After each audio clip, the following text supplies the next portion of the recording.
The Vision 2030 envisions Kenya to be a newly industrialized nation in about 10 years from now. But this dream is running into headwinds with the coronavirus and other issues like policy and so much. But what is the government doing to ensure that in 10 years' time, this dream is realized?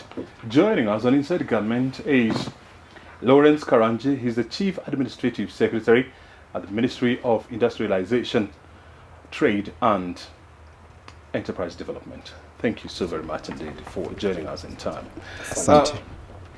You see, even before coronavirus, Kenya was facing various headwinds in its quest to become an industrialized nation.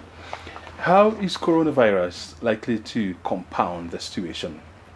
I would start by saying that having those challenges is normal for any country with a vision, because as long as you have a vision, you must prepare yourself for obstacles or a bumpy road. And therefore, as you have correctly said, even before COVID-19, we were facing various challenges. And we were when the Vision 2030 was being prepared, some of the challenges which came were foreseen. Of course, others had not been foreseen, but there was a provision that just in case we get such obstacles, how are we going to overcome them? And noting we must remain focused in 2030. The main challenges we were facing just before COVID, remember, we had the locust, which came. About 5 years ago, we had a depression, the American depression, and in fact, it was globally, the depression, which was global, and still it was affecting our vision. We have the floods, and now what nobody could have predicted was COVID 2019.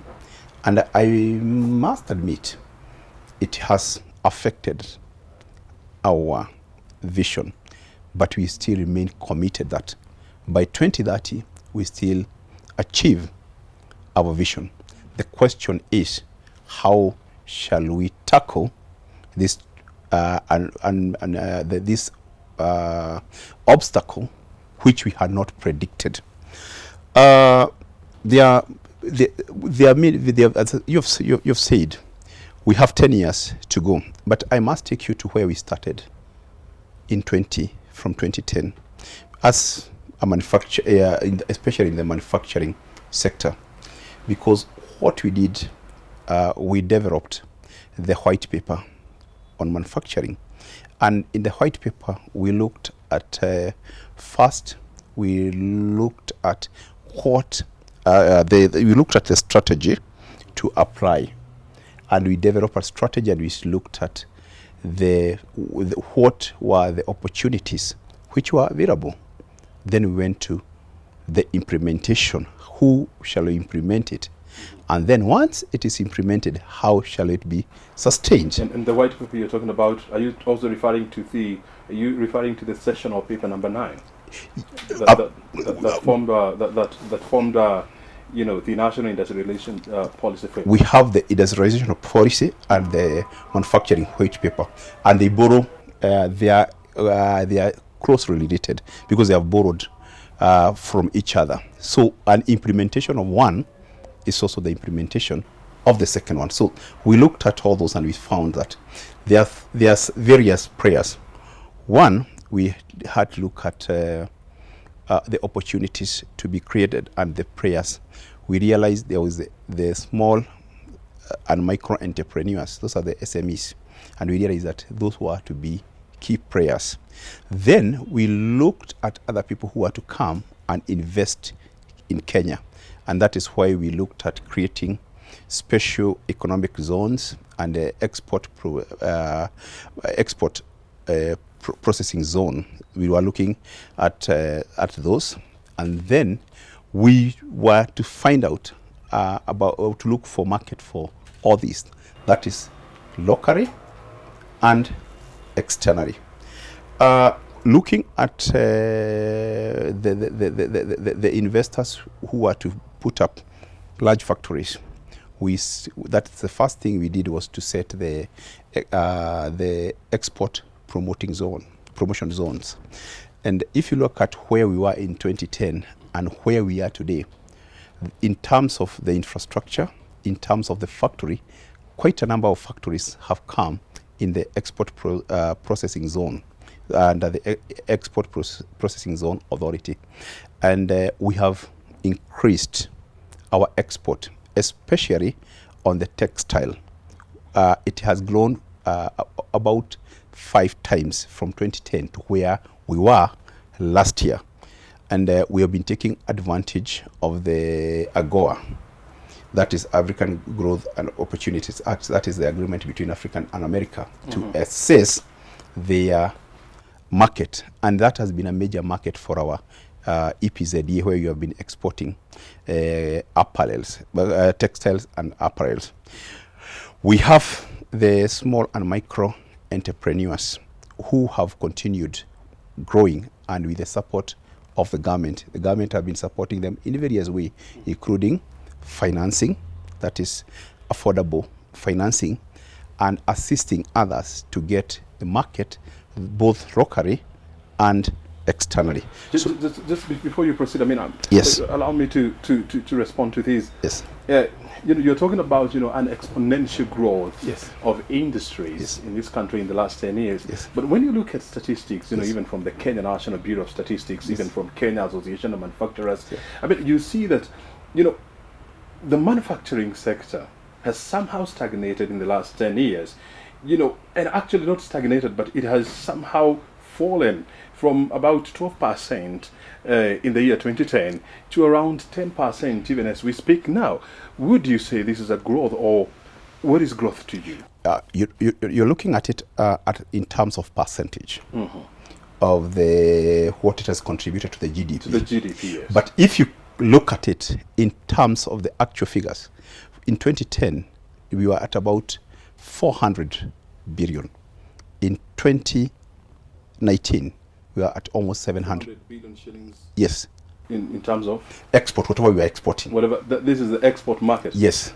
So if you look at that, so when you look at it, you'll say this is 400 and 700. But because our economy has grown in terms of the percentage, that's why you'll see as if it has gone down. Are you talking about the export of finished product or raw product?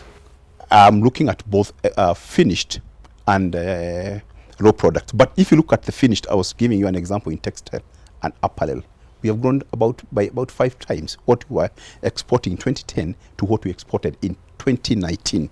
Therefore, but if you look at the GDP, you might think we have gone down because of the percentage.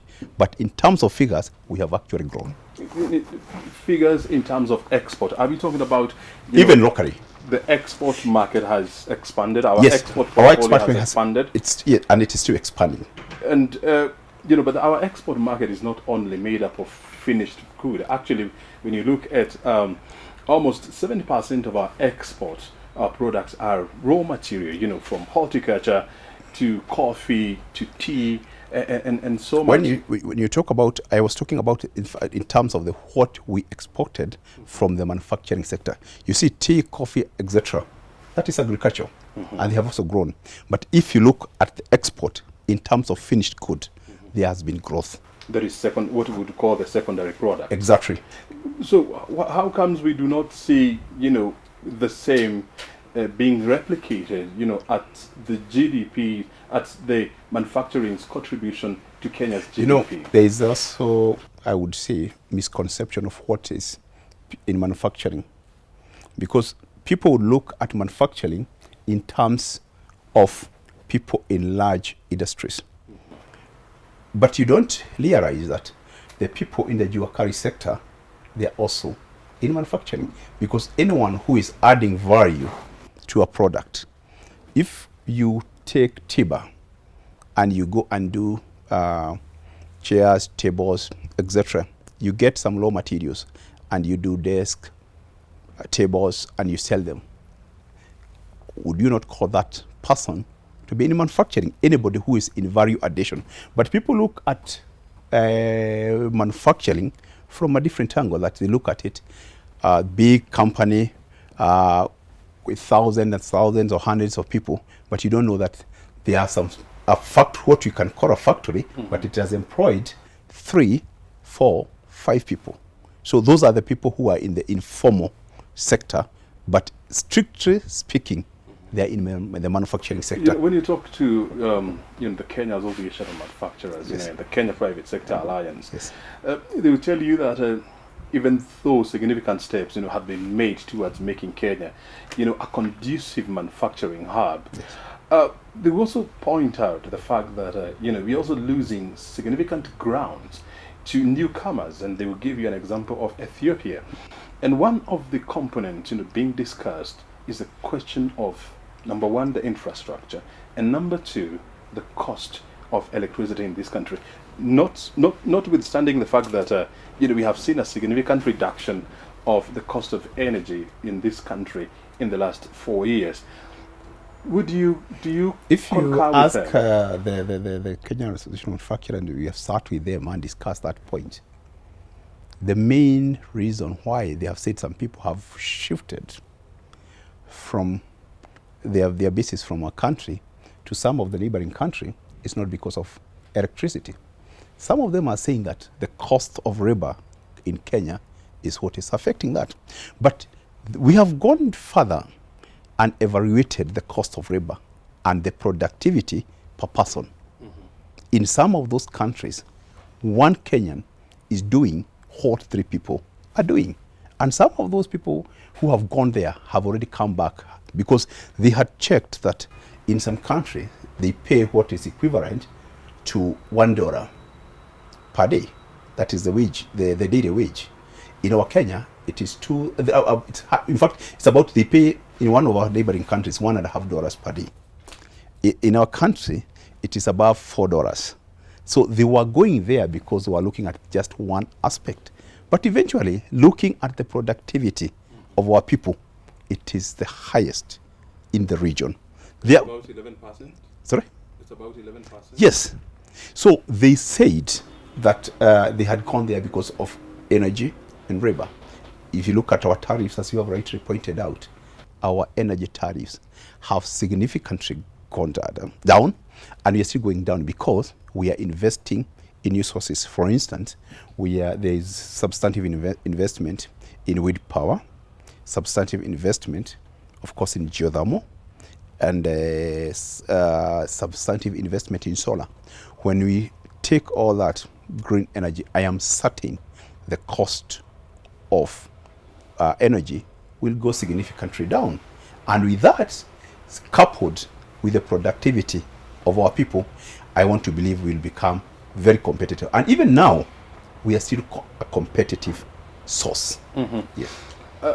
I mean, the jury is still out on, what will be the impact, what will be the long run, impact of, competition that is shaping up in the region, because, we're also seeing, other countries that never used to threaten Kenya's industrialization position, countries like, Tanzania, countries like Uganda, and when you look at the two countries, you realize that their industrial process or their industrialization journey, it's growing twice the pace of Kenya. Well, one may argue that the base between the the 3 countries is absolutely different, but in the long run, these countries are also angling for a piece of pie that Kenya is angling for.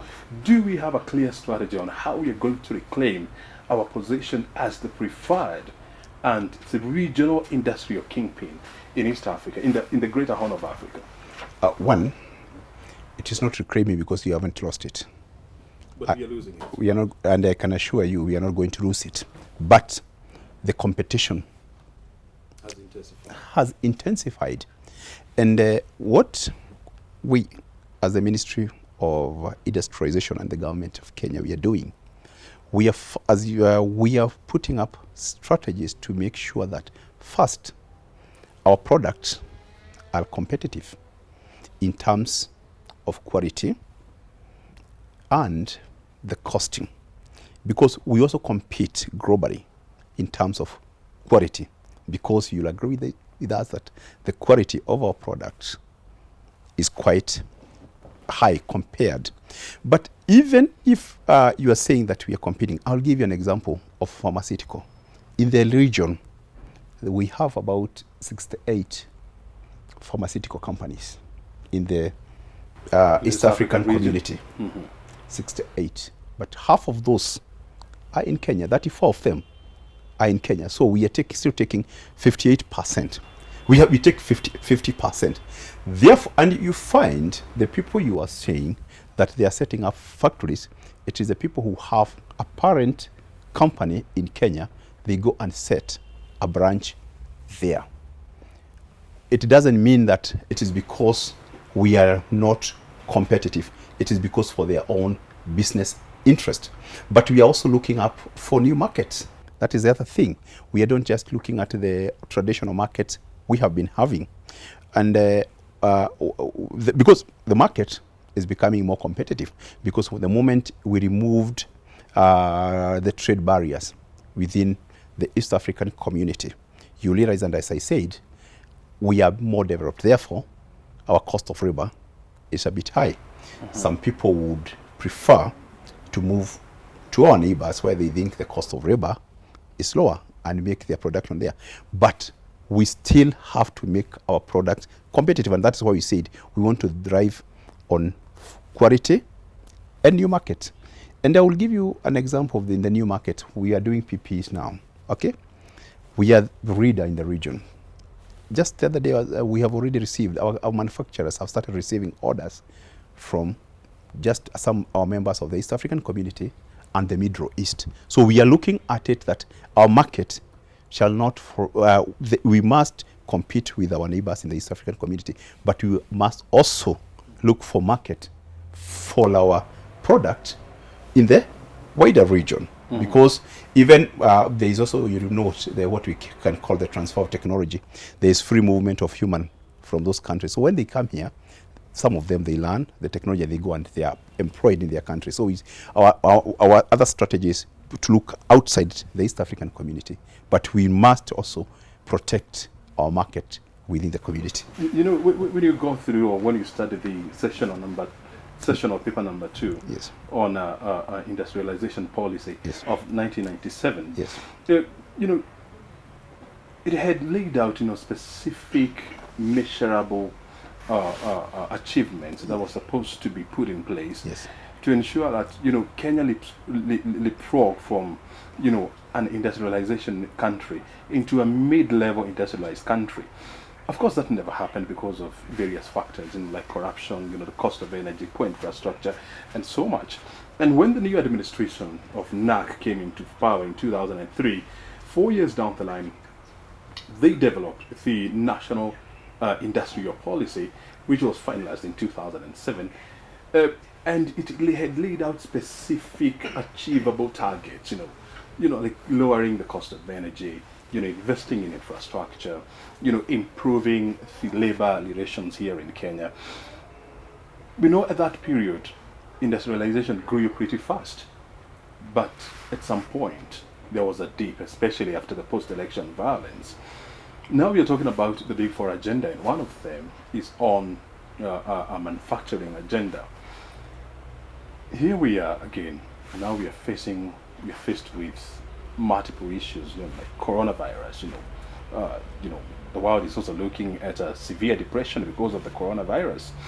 Where will all these leave our industrialization agenda in the next 5 years?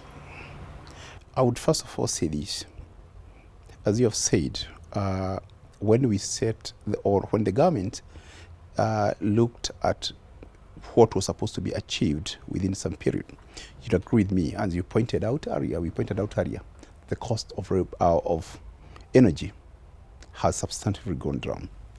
In terms of infrastructure, to make it again easier for movement of goods and services, we have done roads, we have the railway, the improvement of the the Kisumu port so that goods can move within the East African community.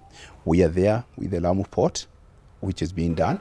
So again, that's part of the infrastructure.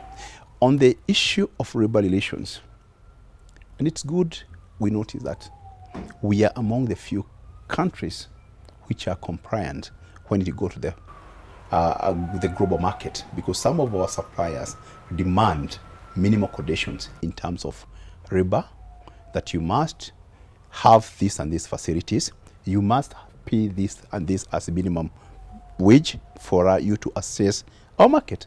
And that those are we are therefore readers in the region in meeting those requirements again. And as you are aware, we have now been ranked as a developing country, not as least developed country. We are now ranked as a developing countries after we rebased our economy. Exactly. And that has again put us in another level, because, and that's, we are no longer ranked with our contemporaries within the East African community. And in future, we have to negotiate some agreement to assess some market. And for us, it's not because we restructured. We could not. It's not because we just we reorganized our economy. It is true. We are developing countries. You cannot compare us with with some of the people we were classified together. We are ahead. The other day, we were within the sub-Saharan Africa. We are now the third largest economy. When you are classified as the third largest economy, it also comes at a cost. And that is a cost we are ready to bear, because we have to grow. We cannot remain growing forever so that we can be competing with our friends. We have to move to the next level. So going where you have asked, where you are seeing us in the next 5 years, and especially after COVID, looking at COVID, and this is what we have told our manufacturers, the people in our industry, it is a big lesson to us, and not just a lesson, but an opportunity.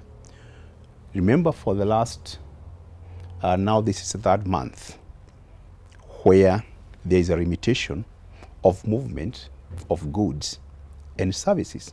Therefore, where does this one take us?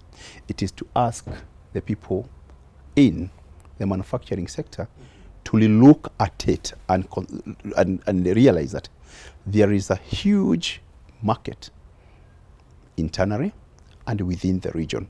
And they forget, or they start strategizing on how they do their manufacturing, first sourcing for local product into the raw materials for their factories, because we have some raw materials, but some of our manufacturers, for a known reason, they keep importing. Very well. You're talking about importing, and yes. As a free country, as a liberalized economy, I mean, Kenya is not supposed to put restrictions on other countries that are willing to trade with it. And we know China, has become a significant trading partner of Kenya. But when you look at, the trade numbers, between the two countries, you realize that China exports more than 10 times more to Kenya than it imports. And this is becoming a significant question, even in the manufacturing sector, because a lot of people are asking, how can we compete with products from China, which are, number one, very cheap, and number two, even quality is not guaranteed. And this is impeding on the industrialization agenda of Kenya. Do we have a game plan on how to deal with these? I will first of all talk about the substandard goods. We have developed instruments to control importation of substandard goods. Of course, we have the global standards which have been set and our own local standards. And we are using Kenya Bureau of Standards first to regulate and confirm that substandard goods are not fading their way into our market. But it is not as simple as that, because some of those substandard goods, they don't use the conventional routes. You can seal the airport, we can seal the port of Mombasa, we can put other sources, but others they use, and you know, we in our country we have very many unmanned, what we call panya routes, which people use to smuggle in those substandard goods. Two, we using our agency, that is Kenya Anti-Counterfeit Authority. We are working hard, and we also have a multi-agency to combat trade on illicit goods. So we are working hard, very hard on that. Number two, there are some goods where we have come up with a list of goods which we have evaluated and said we can sustain ourselves. With that, we have developed a list of goods and we are going to gazette and say that all these goods cannot be sourced outside the country. They have to be procured within the country. That way, we are going to protect our manufacturers. And with that, how we'll do it? We'll tell you that if you want to supply, you don't just show us your shop, show us your factory. What do we need to do in order to hasten the process of industrializing this country in the face of all these threats? I would say one of the key solutions is innovation. We have to innovate new ways of doing things. There's the innovation in terms of how to do business. One, I'll just talk about e-commerce, which has picked. That is one we have to realize that will be a new order. Number two, we have to find innovation in our industries and in our manufacturing. If we get new innovation so that we can be able to compete with what is coming from outside, we have again to be quite strategic in terms of looking for new market, especially looking for new market for our products, not just the traditional market. And I believe with that and the other with that, we'll be able to achieve our Vision 2030. But the truth of the matter is, as you have said, our trajectory will be affected by the COVID-20. Why? Because as we are now, we don't know when it will end. Therefore, what we have to start planning is how to work and to survive in the midst of COVID-19.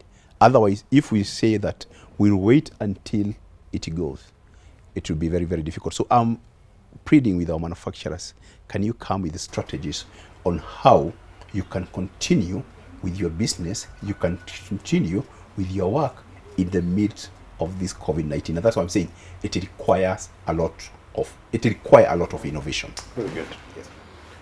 Thank you so very much for Asante joining us on Inside Government and, of course, sharing with us your insight. Karibu sana. And we look forward to this kind of engagements going forward. Our ministry is always open. Thank you. Asante sana. Asante. Well, the industrialization agenda marches on for Kenya. And the question is, what do we need to do in a bid to hasten the process of becoming a newly industrialized country by the year 2030, which is about 10 years from now. And it requires a paradigm shift, both in the public as well as in the private sector. You have been watching Inside Government. My name is OBrien Kimathi. As I always say, it's a pleasure having you. Let's do this again on Thursday next week. Have a good time.